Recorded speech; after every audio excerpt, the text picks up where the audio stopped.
बेटे के शव को माँ ने दुलार कर कहा, उठ जा मेरे लाल। और फिर चलने लगी मासूम की सांसें। ये बातें बहुत बहकी बहकी सी लग रही होंगी। ये बातें सिर्फ कथा कहानी, किस्सों और किवंदतियों में ही अच्छी लगती हैं।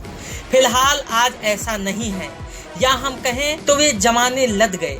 लेकिन जन्म से लेकर मृत्यु तक माँ की यह ताकत हमेशा काम करती रही कि जब शिशु गर्भ में आता है तो नाल सूत्र से प्राण ऊर्जा पिलाकर जीवन की गति को माँ ही प्रदान करती है।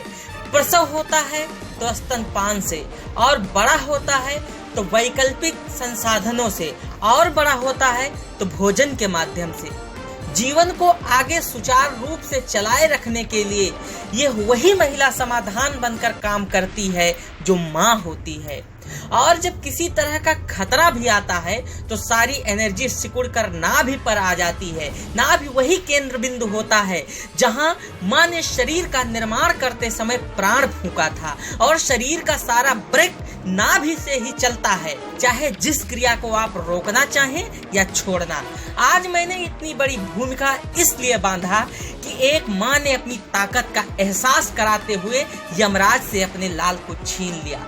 दरअसल हरियाणा के बहादुरगढ़ में 6 साल के एक बच्चे को करीब 20 दिन पहले डॉक्टरों ने मृत घोषित कर दिया था। एक तरफ बच्चे के अंतिम संस्कार की तैयारी चल रही थी, वहीं दूसरी तरफ उस बच्चे की माँ बार बार अपने बेटे का माथा चूमकर सर सहलाते हुए कह रही थी कि उठ जा मेरे लाल, उठ जा। इसी दरमियान अचानक कोई करिश्मा हुआ। शायद परवरदिगार ने उसकी फरियाद सुन ली और बच्चा सांसें लेने लगा। शरीर में हरकत देखकर पिता अपने मुंह से सांसें देने लगे। तभी बेटे ने उनके होठों पर दांत गड़ा दिए। यह देखकर फौरन घर वाले उसे रोहतक के एक अस्पताल ले गए। इस मृत घोषित हुए बच्चे का फिर से इलाज शुरू हुआ और मंगलवार को यह बच्चा पूरी तरह ठीक होकर हंसता खेलता हुआ अपने घर लौट आया। गौरतलब है कि हितेश और जाह्नवी का यह मासूम टाइफाइड की वजह से बीमार हुआ। इलाज के बाद 26 मई को डॉक्टरों ने मृत घोषित किया। परिजन जब दोबारा पहुंचे तब भी डॉक्टरों ने यही कहा कि इस बच्चे के बचने की उम्मीद महज 15% ही है।